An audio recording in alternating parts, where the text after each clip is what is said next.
What's up, folks? What is it about life and the pursuit of happiness that seems to confound and confuse some, while at the same time appearing to be a walk in the park for others? Why is it that some people who on the surface seem so undeserving get to live the life that they want to live, while those who seem to have a good heart and appear to be kind, loving people never seem to catch a break? Is it because some are just destined to be rich and successful and others are not? Or do we simply accept the hand that we're dealt as our fate and live our lives day to day not expecting anything better?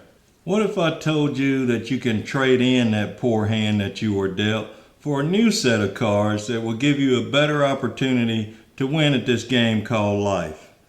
How much effort would you be willing to put forth in order to change the trajectory of your life? Are you willing to make some tough decisions about how you make and spend your money? Are you willing to change your behaviors when it comes to how you think about and value your money?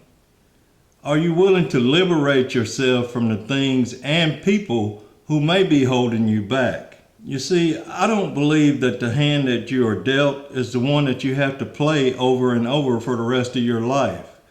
I believe we are equipped with the ability to reshuffle a deck and exchange some of our cards for better ones if we're willing to put in the work. The work is not hard and it doesn't have to be done all at once, but sometimes it's just easier to keep playing the same hand and hope the other players make a mistake and let us win. Well, the first thing you have to understand is that you're not playing against other players. You're playing against the house, and so is everyone else. You have to choose your cards based on what you need to win and what winning means to you. Listen, I come from some of the poorest circumstances you can imagine. The house I grew up in was pieced together over time, mostly with salvaged materials, and there was always some part of it that was in need of repair. And when I say we had a rodent problem, I am understating the severity of the situation. But does that mean my parents were failures? No, not at all. I believe my parents did the best they could under the circumstances. And truth be told, the life that they provided for their children was better than the life they had as kids. But even as a young boy, I knew it would be up to me to make a better life for myself and for my family. I started working when I was 12 years old while my friends played and just accepted life as it came. I didn't realize it then, but I now know that my parents were preparing me to make tough life decisions, even at that young age. They were shaping my mindset to win and not just to play the game. Today, I live in a house that's much larger than what I really need. I have all the toys a man could want. Cars, motorcycle, boat, motorhome, etc.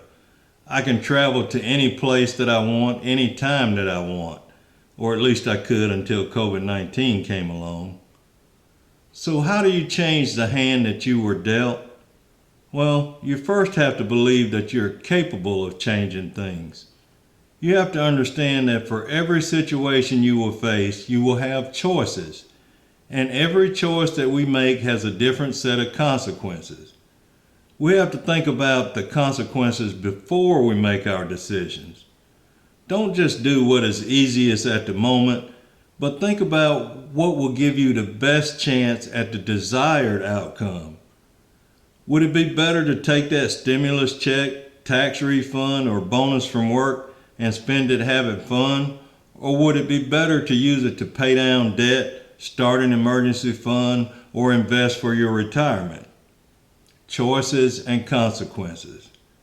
Sure, it would be great to have some fun after feeling like you've been on house arrest for the last year or more. But what happens when the fun is over? Do you still have a mountain of debt?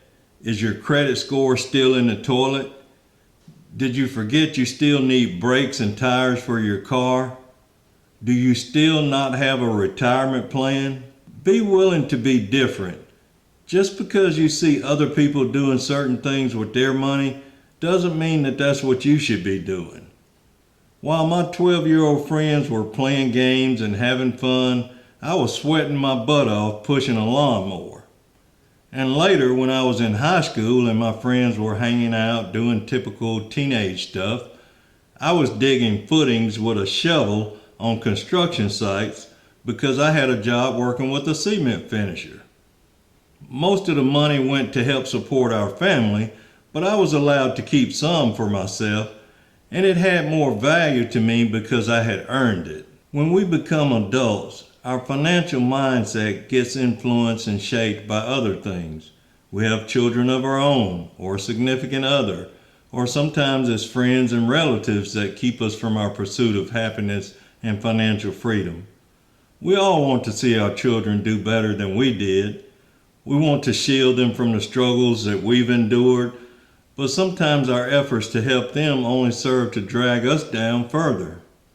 You want something better for them, but you're still trying to do it with the same cards that you were dealt. Sometimes changing cards means changing your strategy with your children or loved ones. Sometimes you have to stop holding them up before they realize they can stand on their own 2 feet. If you can't save any money because you're constantly trying to do something for someone else, regardless of the relationship, then it's time to make a change.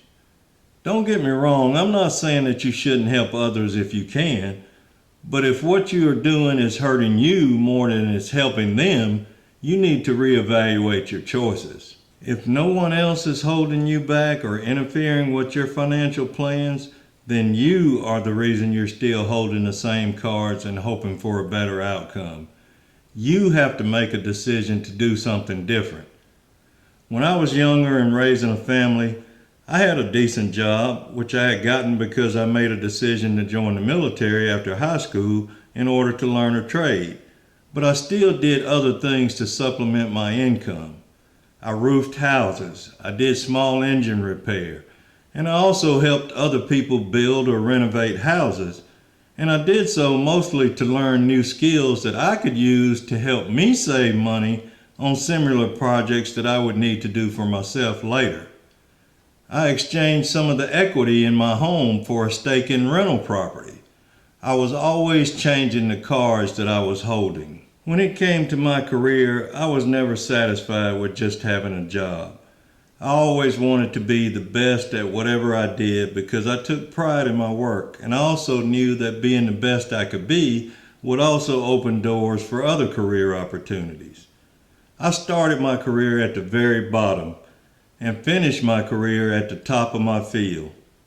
Along the way, I also went back to school and learned as much as I could about financial planning and managing money.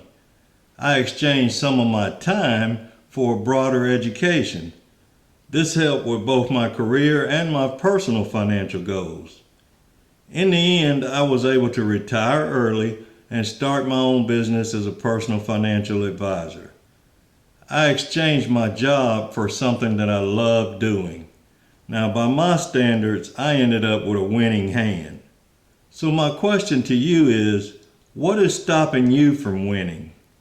What is standing in your way and keeping you from shuffling the deck? You don't have to keep playing the same cards, but you have to be willing to make a change.